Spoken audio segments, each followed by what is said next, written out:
What's going on, everyone? Welcome to the Thursday, December 4th edition of the Ship My Money Show. I'm your host, Adam Scherer. You can follow me on Twitter at ShipMyMoney DFS. 5-game NBA slate tonight. A lot of guys out. A few guys that matter are still questionable. Going to talk about it all in the context of DraftKings tournaments. Take a look at what my player exposures would look like right now. We did get some news right before the show started as well that does not show up in my lineups because it just happened, but we'll talk about that as best I can. Don't forget to hit the thumbs up button, subscribe to the channel, all that stuff. If you have questions, throw them in chat. Going to use the Run the Sims projections, which are still free. The link is in the description below. Our Discord is free as well. Link also in the description below. So hop in there, talk basketball, ask questions, whatever. Add the projections into your process. You can see right now there's a little bit of a display issue. Everybody showing up twice. I will do my best to filter that out as I talk through the show. But starting with the Golden State Warriors taking on the Philadelphia 76ers, we have a lot of Q tags for Golden State. We did get Jimmy Butler ruled out a few minutes ago, so he's who I was referring to. I ran lineups with Butler projected in, but he is out. Al Horford is questionable. Trace Jackson-Davis is now probable. Jonathan Kuminga is questionable. Quentin Post is questionable. It is likely that Gary Payton moves into the starting lineup in place of Jimmy Butler. Not a great point per minute guy. Playing time, volatile, all over the place. We know that's the case with Steve Kerr whenever guys are out. And also keep in mind with Golden State that this is a team that they're very Steph Curry centric. Obviously, their offense runs entirely through Steph Curry. They are generally a much less efficient offense when they do not have Steph Curry. So you do have to be careful with Golden State when they're shorthanded, not only because Steve Kerr likes to do random shit and run a ton of crazy rotations and go deeper into his bench than most coaches do, but also because they tend to drop off very heavily when they don't have Steph Curry's, not only his production, but his gravity, him pulling defenses away from other players. So do keep that in mind. But on this particular slate, you're probably still not going to get a ton of ownership coming into Golden State because you have Boston playing against the Wizards without Jaylen Brown. They're going to get a ton of ownership. Philadelphia has Joel Embiid questionable on the other side of this game. If he's out, obviously it makes them look a little bit better. We already know that Paul George is out. You're going to get some ownership with no Luka for the Lakers. You're going to get a bunch of ownership coming in there. So I do think that Golden State is still a team where you can certainly on a 5-game slate throw some darts, hope to hit on guys that do step up with no Steph Curry, with no Jimmy Butler, and then possibly, also with no Kuminga, with no Horford. It could be a very shorthanded team. Just keep in mind that Kerr does tend to run deeper rotations and that the team in general does tend to take a really big hit in terms of their ability to score when they don't have Steph Curry out there. That being said, from a fantasy standpoint, talking specific players, when I ran stuff before the show, I wasn't really getting to Golden State, which, again, I had Jimmy Butler projected in. Obviously, with him out, that the team is going to look better. There's going to be more value here. But there's still so many moving parts that it's pretty difficult right now to nail down exactly what I would want, other than simply saying, obviously, if you take Jimmy Butler's usage out, it opens up more. Reminder that, somebody like Draymond Green isn't particularly likely to be a huge beneficiary from no Curry and no Butler because he's just not somebody that's going to take on a huge role. Usage-wise, he is somebody that generally benefits from getting assists, being able to pass to Curry, for example. Without either of Butler or Curry on the floor so far this season. Draymond's only played 45 minutes. Brandon Podziemski is at 142 minutes, 1.05 DraftKings points per minute with a 25% usage rate. I'd expect him to start looking a bit better at 6,600. Will Richard is at 0.82 DraftKings points per minute. Moses Moody is at 0.87. So there's a lot of guys in like the 0.8 to 0.9 range. Buddy Hield is in there. Kuminga's at 0.96. Pat Spencer is at 1.09. He's 3,700, could potentially get some more minutes. Gary Payton actually in 79 minutes is at a fantasy point per minute as well. That probably will come down, but Golden State does look better without Jimmy Butler. Obviously, if you start ruling other guys out, they'll look good as well, or they'll look better as well. But, again, just keep in mind, be careful with the minutes, pay attention to ownership and all of that. But definitely need more information on Golden State. Philadelphia on the other side, we are waiting on Embiid, as I mentioned. He matters a lot as far as clearly being a high usage guy. Tyrese Maxey will look better if Embiid misses this game. Everybody else, to some extent, will look better. One thing I do want to point out with Embiid is if he misses, I do think there's a decent chance that you'll see a little bit too low of a projection on Andre Drummond from the industry in general, because he, for one reason or another, hasn't played a lot of minutes in games that he has started recently. But I don't think that it is sustainable or intended. Like, if you go back and look at the recent games that Drummond has played with Embiid out, in his most recent game, played 17 minutes. He was in foul trouble in that game in the first half, got in foul trouble again in the second half, and then the game blew out. Game before that, he plays 6 minutes in a game that Embiid was in. Game before that, Embiid's out. Drummond plays 11 minutes. He, I believe, got hurt. He didn't play in the second half. If I remember correctly, he got hurt in his second stint, so you can just throw out that 11-minute game. Game before that, no Embiid. Drummond plays 22 minutes. That game was like a 40-point blowout where he lost garbage time. Game before that, he plays 38 minutes. You didn't have Bona in that game, so I'm not saying that I think you actually get 38 minutes from Drummond, but I do think that if Embiid is out, you're probably looking at like 26, 27 minutes if things go, just normally for Drummond. So that will be a spot to pay attention to. Obviously he is volatile. Things can go wrong. But I think there's a pretty high likelihood. Obviously I'm guessing because right now everybody has Embiid projected in. But I think there's a pretty high likelihood that maybe you'll get industry projections just like a couple minutes low on Drummond if he starts, and that would keep ownership lower than it probably should be. So that will be something to keep an eye on. For now, I have Embiid projected in, and if that's the case, you're not getting much ownership coming into anybody on Philadelphia. One spot that I do think is interesting, though, is Tyrese Maxey, only projected for about 6% ownership right now at $10,400. Even with Embiid, he's still a very high upside guy. Obviously, his usage goes down with Embiid. You expect the production to come down, but he's somebody that can still take over any particular game, and he's still likely to play a ton of minutes. So on a 5-game slate, with him getting sub 10% ownership right now, I am getting to 18% Maxey. I think you're going to see people prioritize Austin Reeves for good reason. But I think you'll see people prioritize him with Luka out. You'll see people go to LeBron at a higher rate than Maxey with Luka out. Again, good reason. But I do think that it's likely that you see Maxey come in just a little bit under-owned for the massive ceiling that he has. If Embiid's out, that ownership will come up, but his projection will go up as well. Justin Edwards is showing up for me a decent amount right now at $4,100. I don't have much to say about that one. It probably disappears between now and lock, especially once I rerun stuff for Golden State having more value, etc. But the Tyrese Maxey part in particular, I do think is very interesting, just getting to one of the highest projected guys on the slate at relatively low ownership on a 5-gamer.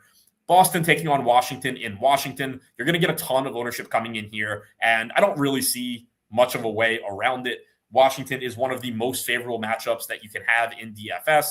They play at one of the league's fastest paces. They don't defend anyone. So it's just great on both ends. They have the worst adjusted defensive rating on dunks and threes right now. They have played at the league's 4th fastest pace. So just checks all the boxes. They also don't have Alex Sarr, so you're missing some rim protection. It's just a really good spot. And then Boston is missing Jaylen Brown. Obviously, they're without Jason Tatum. We know that. So you take Jaylen Brown off the floor. You're already missing Tatum, and you just get really, really favorable pricing on the Celtics basically across the board. Derek White coming in at $7,500, projected for about 55% ownership. He's in 44% of my lineups. It's just a really good price tag. Peyton Pritchard getting 55% ownership at $6,800. I have 41%. Sam Hauser getting 39% at $3,900. I have 39%. Keta is getting 31% ownership at $5,300. I have 38%. I have 25% Simons at 26%. I just have a difficult time getting away from the Celtics in a really, really good spot in a game where it's not like they're priced for Jaylen Brown to be out. If you take Jaylen Brown off the floor this season, 1.04 DraftKings points per minute for Simons, 1.07 for White. His usage rate jumps like 8 points to 31%. Simons' usage rate goes up like 6 points. Pritchard's usage rate goes up like 6 points. Just increased production for all these guys. 1.15 DraftKings points per minute for Pritchard in 151 minutes, 0.8 fantasy points per minute for Hauser, but he's really cheap. Josh Minot, 0.8 DraftKings points per minute. I have 9% of him at 9% owned. I only have 3% Jordan Walsh. He's getting some ownership as well at 4,100. He's certainly fine. 0.8 DraftKings points per minute there also. But main takeaway, the Celtics look really good. I don't have much interest in getting away from them. I don't have much reason to want to get away from them. So I'll find other ways to be contrarian. Maybe some of that ownership comes down a little bit, depending on who else the Warriors rather rule out. But one way or the other, you're going to get a lot of ownership coming into the Celtics. Steven said Hauser scares me. I mean, yeah, like it's Sam Hauser. If he's not knocking down threes, you're in trouble. But you get extra possessions against the Wizards. You get open looks against the Wizards. You should get additional rebounding opportunities because of the extra possessions and, again, just not having Sarr out there. Obviously they'll still have Bagley, they'll still have Vucevic on the floor, but it's just phenomenal spot for Boston, and he's cheap. So I really just don't have a way to completely get away from the Celtics or anything like that. So, I mean, like I'm slightly below the field on some of them, but they're clearly some of my highest owned guys. On the other side for Washington, they are not getting too much ownership. I do think that they create an interesting opportunity in tournaments where you don't have to go too crazy getting to any of them individually. It's not like any of them are, the top plays on the slate, but they do positively correlate to some extent with the Celtics guys that everybody's going to play. Like if the Celtics get a blowout win and they're like 9-point favorites, let's say they were to get a blowout win. Obviously, you still expect big production from some combination of Derek White, Peyton Pritchard, et cetera, because for them to get a blowout win, they probably score a lot of points. There is some chance that they score, a normal amount of points and the Wizards just are terrible. That certainly can happen. But most likely, they still do fine. But in a game where it is competitive down to the end, you probably have the Wizards hanging around in the game and you're getting like maximum minutes from the Wizards guys and the Celtics guys. So right now, only 14% ownership coming into a 5K Marvin Bagley, 9% ownership coming into $4,200 Champagny, 7% to McCollum, 8% to George, 4% to Vucevic, 3% to Middleton. I'm not getting too carried away on any of these guys, but I do think that, the better point per minute guys are interesting here. From an injury standpoint, nobody is questionable, but they are missing Koulibaly. That opens up wing minutes. They're still without Trey Johnson and Corey Kispert. So you have plenty of wing minutes available here for, pick who you want of Champagny, Keyshawn George, Bub Carrington. Maybe now you get Cam Whitmore like troll game, after he burned everybody the other day. He's still 3,900 and has a path to minutes if they want to give them to him.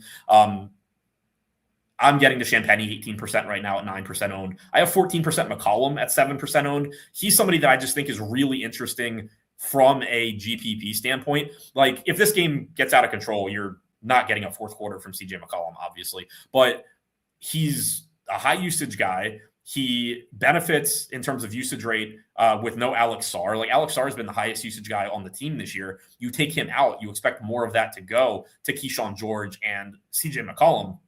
So if this just ends up being a high-scoring game where the Wizards stay in it, you could certainly get a big CJ McCollum game at low ownership in 6,600.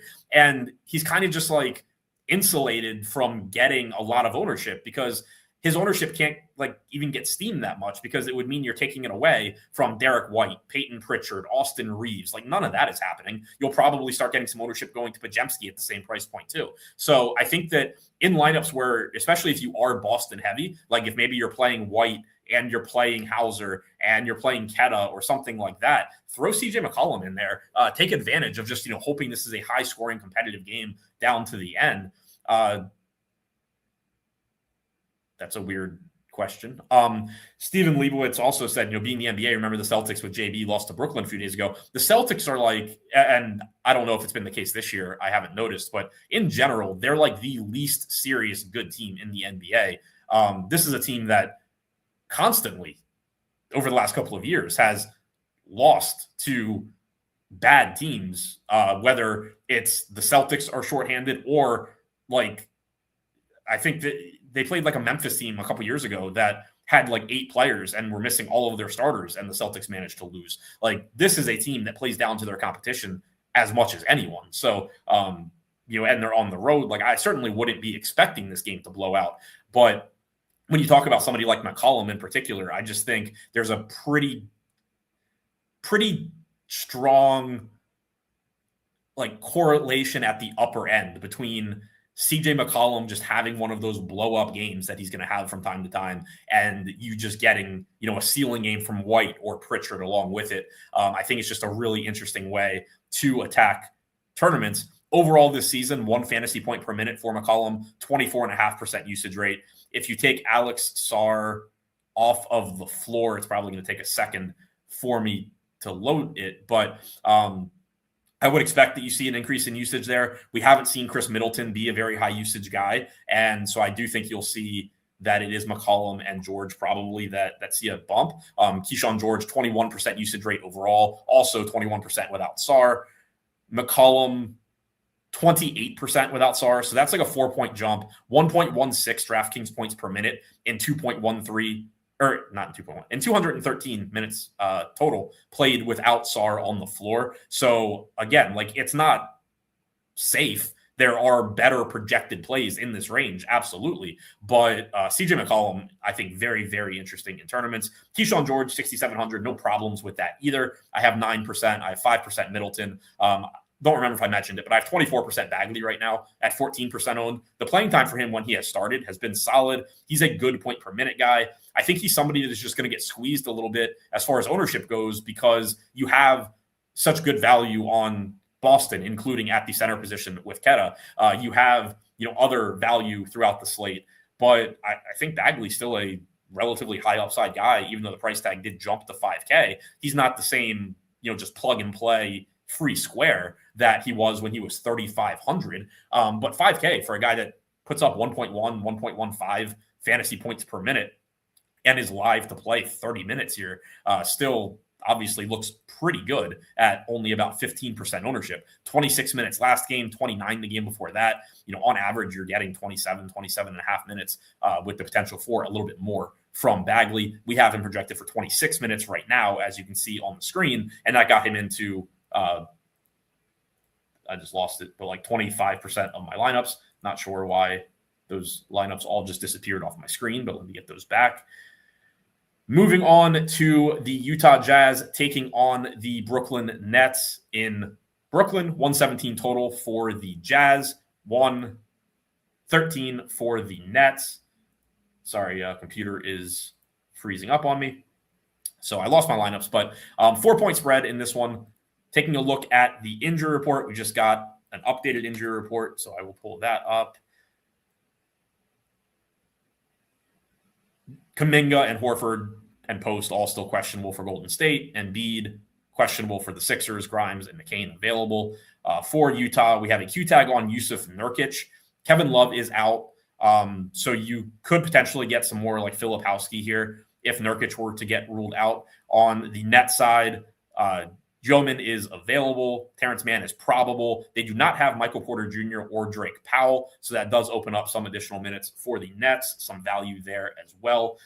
Starting on the Utah side, I'm not getting to too much of anything here. Nothing really looks like a priority for the field either.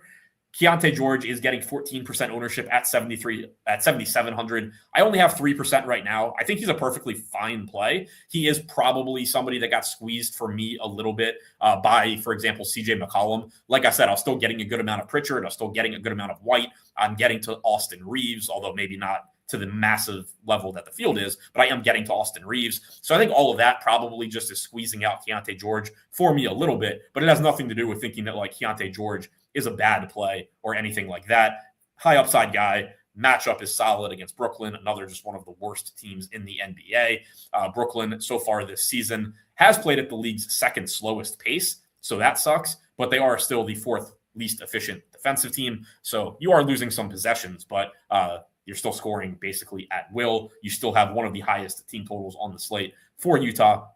If you want to get to some Keontae George, obviously that is fine. He is a strong, high upside guy. He just, at least for me right now, is getting squeezed out by some of the other very, very good guard plays on the slate. Beyond that, there's 11% ownership coming into Lauri Markkanen. I have 11% of him. 1.21 DraftKings points per minute this year for Markkanen, 1.21 for George as well.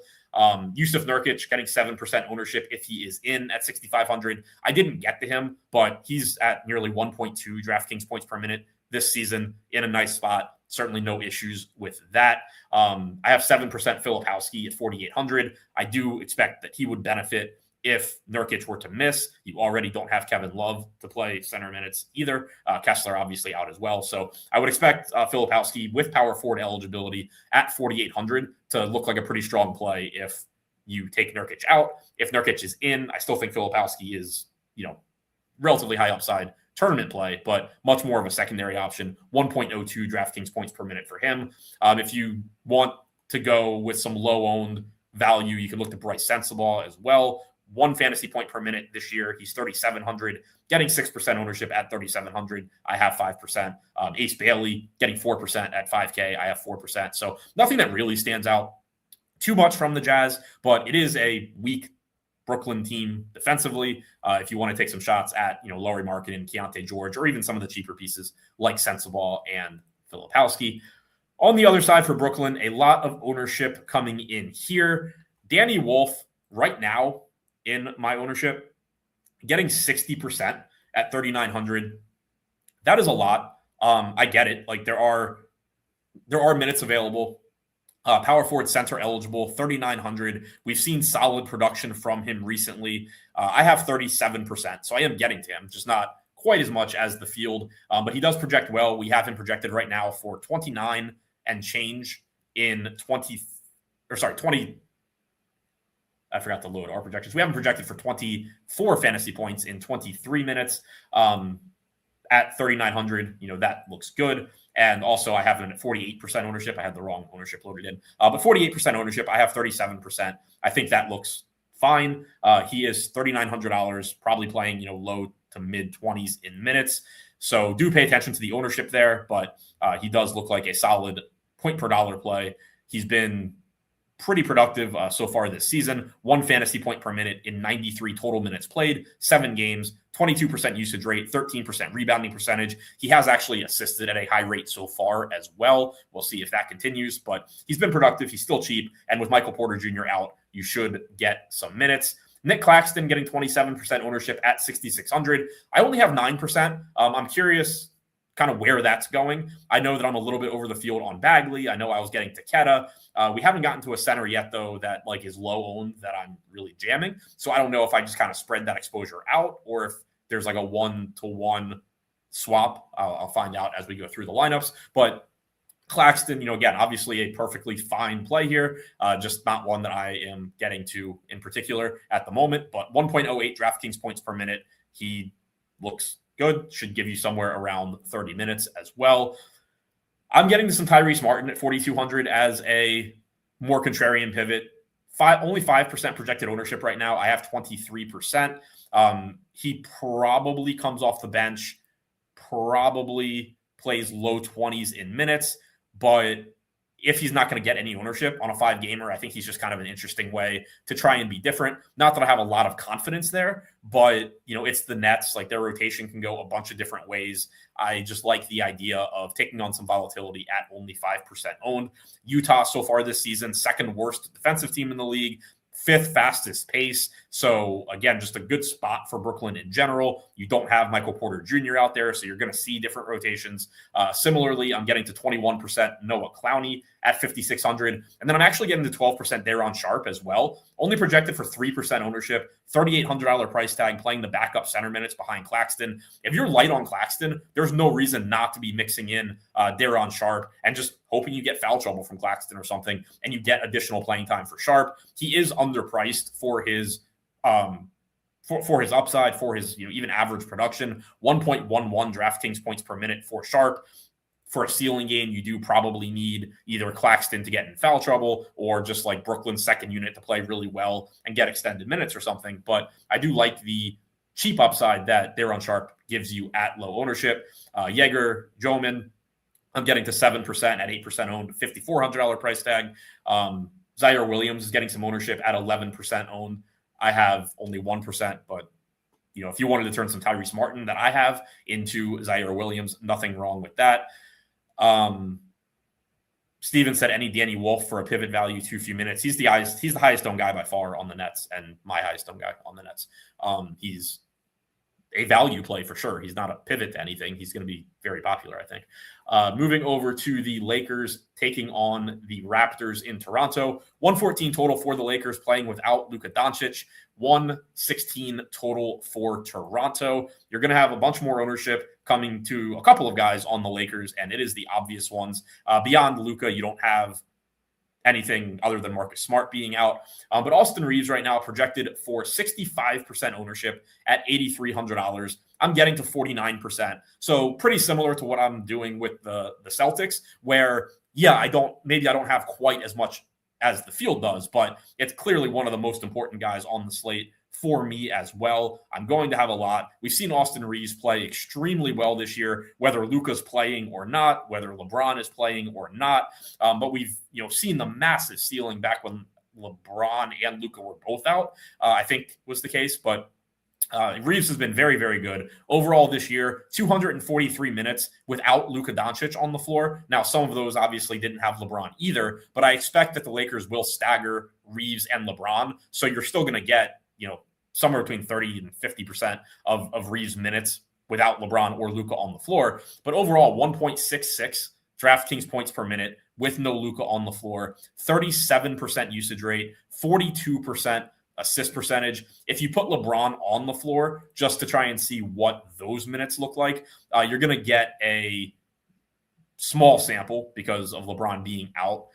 But they've played 45 minutes where Reeves and LeBron have shared the floor with no Luka. LeBron is at 1.33 DraftKings points per minute. Reeves is still at 1.56. Reeves still has a 33.5% usage rate. LeBron has a 29.5% usage rate. You basically have just seen nobody else on the Lakers exist outside of LeBron and Reeves in those minutes. So I don't think you have to worry about, LeBron is active and Reeves might take a step back. Like, it's just been the Austin Reeves show pretty much any chance he's gotten this year. That being said, 26% projected ownership coming into LeBron at $8,500, $200 more than Reeves. I am over the field on LeBron. I have 43% LeBron, 49% Reeves, as I mentioned. So I am getting to more LeBron than the field, a little bit less Reeves, but still a lot of Reeves. I do think LeBron getting slept on a little bit here.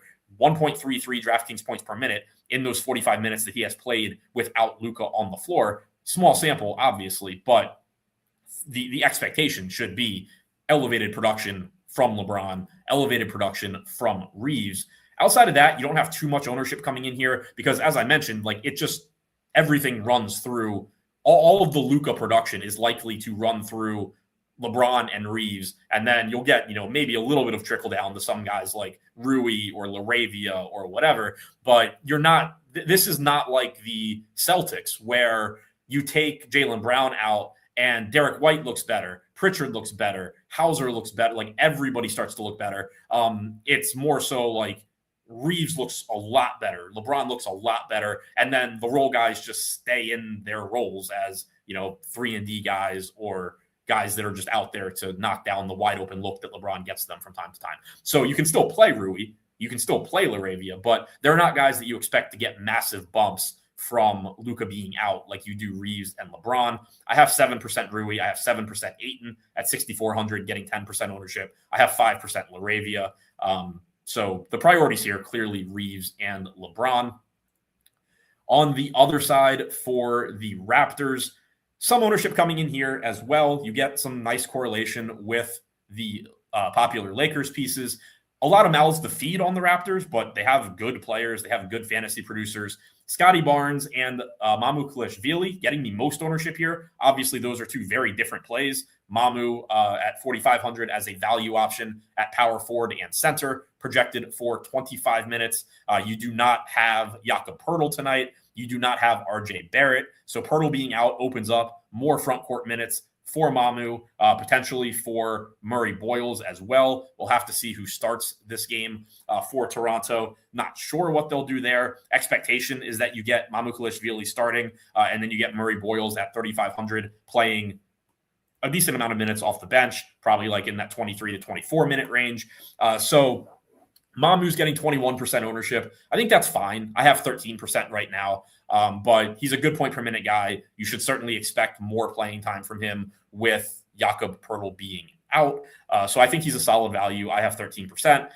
No RJ Barrett does increase opportunities for Scotty Barnes, Emmanuel Quickley, Brandon Ingram. Again, not that like one of these guys necessarily looks way better because they do still have to contend with each other, but they're all good point per minute guys. I have 25% Barnes right now at 20% owned. Forward eligibility is nice. I have 15% Quickly at 10% owned, $7,300 guard. Obviously, the guard opportunity cost is high tonight, competing with Reeves, competing with Pritchard and White. But I do still like Emmanuel Quickley at that ownership and $7,300 price tag. I'm right around the field on Brandon Ingram at $8,300. If we take a look at what the Raptors overall look like without RJ Barrett on the floor this season, like I said, I expect that you see a little bit of a bump for all of the main guys.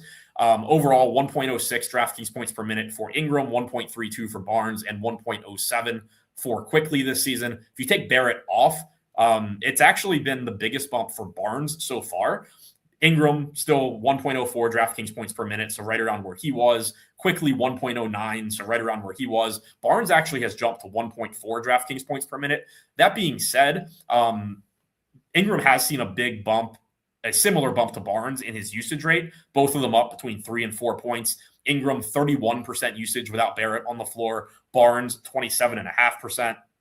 Quickley's up about 2 points to 22.5%. So you haven't seen the bumps in usage translate to fantasy production yet for Quickley and Ingram in the same way that you have Barnes, but there has been a usage bump for all three of those guys, as you would expect. You could also see increased rebounding opportunities for, in particular, Barnes, but also potentially Ingram without Poeltl.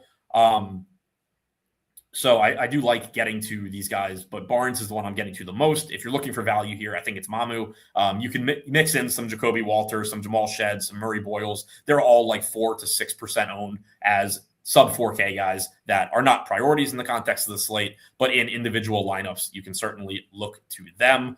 Dalton Connect, we asked about in chat. We have projected for like 18 minutes here. He's 3,400. If you're playing large field stuff and you're just want to like try and get really lucky, then I guess like if he gets hot, maybe he gets some more minutes, but he's not a high usage guy. He's not somebody you should expect to play a ton of minutes. So not somebody that I was getting to. 16 minutes last game, 17 minutes the game before that. I'm not sure what big minutes J3 Saskatoon's referring to, but no real reason to think he's getting big minutes. If you go to him at 1% owned, you're just hoping that he shoots like 5 for 5 from 3 and plays 20 minutes or something. Wrapping this one up, Minnesota taking on the Pels in New Orleans. Obviously, no Zion for the Pels. We have reached the portion of the season where Zion goes from questionable to out for multiple weeks in a matter of an hour. On the Minnesota side, nobody is questionable. Nobody relevant is out. On the New Orleans side, Herb Jones remains out. No Misi, DeJounte Murray, Poole, Zion, obviously all out. Matkovic is back to muddy things in the front court. Starting on the Minnesota side, they have about a 120 team total here. You're getting modest ownership to a bunch of dudes on Minnesota, and I'm perfectly fine with all of that. You don't have anybody commanding the same level of ownership as the Celtics or the Lakers, but you just have a bunch of like 10 to 25% ownership coming into this team. For me, my highest owned guy, and this answers the question I was kind of asking earlier, my highest owned guy right now from Minnesota is actually Rudy Gobert. He is 6K. He's getting 10% ownership, and I have 29%. If you don't want to play that much Rudy Gobert and you want, more Claxton or whatever, that's perfectly fine. But I do think it's interesting, like essentially what my lineups are doing right now. You had Nick Claxton, who's a few $100s more expensive, getting 27, 28% ownership, I'm playing Rudy Gobert basically at the rate that the field is playing Nick Claxton. And then I'm playing Nick Claxton at the rate the field's playing Rudy Gobert. I have no issue with doing something like that or not. It's not like I think Gobert is hands down like a better play than Claxton. It's just I think the ownership should be closer. And as a result, I'm using Gobert as a relatively high upside way to differentiate my lineups in a pretty nice matchup here against the Pels. Anthony Edwards getting 20% ownership at 9,600. I have 23%. Very happy to get to whatever Anthony Edwards I can. He's obviously very good, very high ceiling, reasonably priced on a slate where we don't have a ton to pay up for. You don't have Jaylen Brown playing. You may or may not have Embiid, but obviously he's not at full strength anyway. You don't have Curry. You don't have Butler. You don't even have Michael Porter Jr. You don't have Luka. So it just makes it easier to get to Anthony Edwards. I am perfectly fine with that. Julius Randle's getting 17% ownership. I have about 21%. He looks good. Again, there's just a lot more strong guard plays and even center plays, I think, than forward plays tonight. Anthony Edwards, another good guard play. So having Julius Randle as a high upside forward makes a lot of sense. Can do everything on the floor. Solid matchup. The Pels so far this season are not playing at a particularly fast pace. They're 20th in pace, but they are the third worst defense in terms of adjusted defensive rating. So we have all four of the four least efficient defenses on the slate today with Washington, Utah, New Orleans, and Brooklyn. Two of those teams, Washington and Utah, also play fast. The Pels and Brooklyn do not, but they all suck defensively.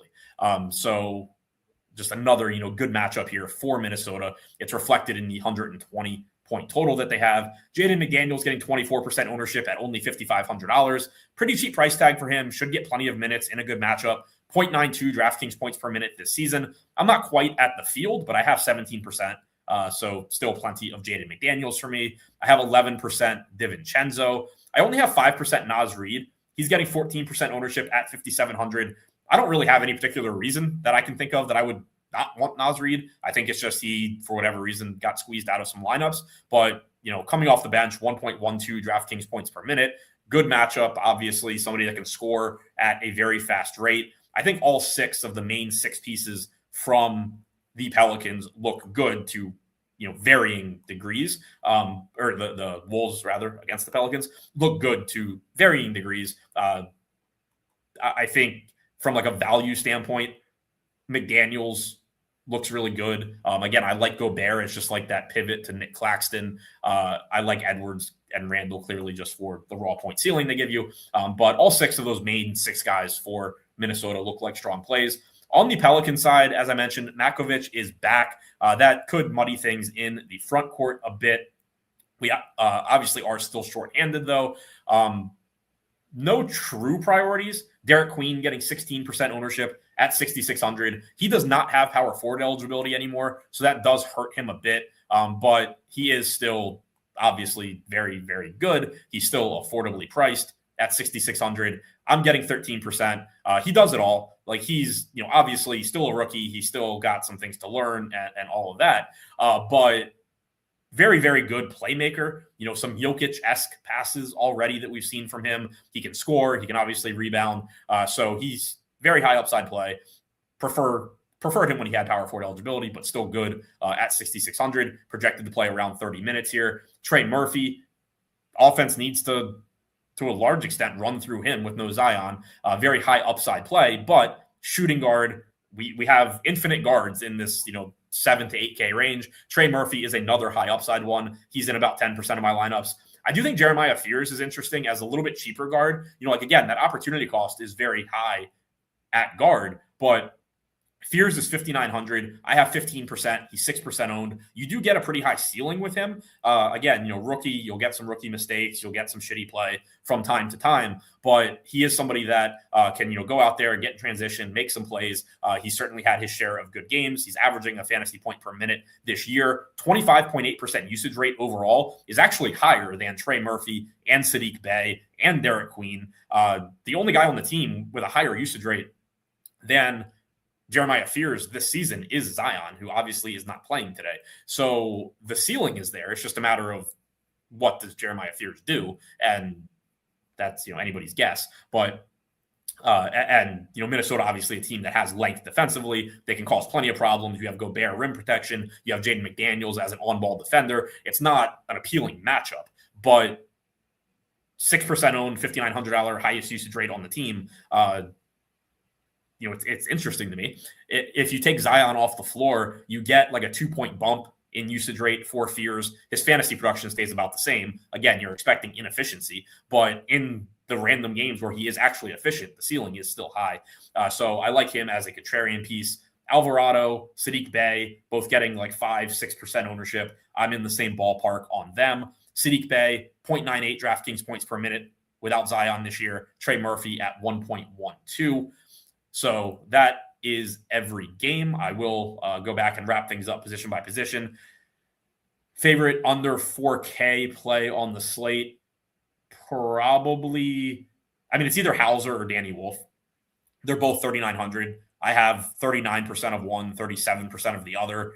Wolf's projected for a little bit more ownership right now, but they're, I think, very similar plays. Whichever you prefer, I think you can make a perfectly fine argument for. I don't think there's really an answer. Like, I don't think anybody other than those two can be the answer. Sub 4K. The next highest owned sub 4K guy I have is Day'Ron Sharpe at 12%. So it's pretty obviously either Hauser or Wolf for me. At guard, my highest owned guards, Austin Reeves, Derek White, Peyton Pritchard. Those are all in line with the field. Anthony Simon's up there as well. So I have a little bit less than the field on most of those guys, but they're still my highest owned players. They're just very obviously top plays on the slate. At Ford, I am over the field on LeBron. I like that quite a bit. You don't have to do it necessarily at the expense of Reeves. You can absolutely play them together. The entire offense should run through these guys. They should be staggered, so you get plenty of minutes where Reeves isn't playing and LeBron isn't playing, but they both look good. Oh, and I'm glad Josh Gillen mentioned it. He said highest owned Warrior. Caveat to all of these player exposures is this is before Jimmy Butler got ruled out, and we are still waiting on Q tags from the Warriors too. So the Warriors are kind of the Warriors are going to be more represented in my lineups than they are right now. As far as my favorite Warrior, I don't really know because we're still waiting on all these Q tags.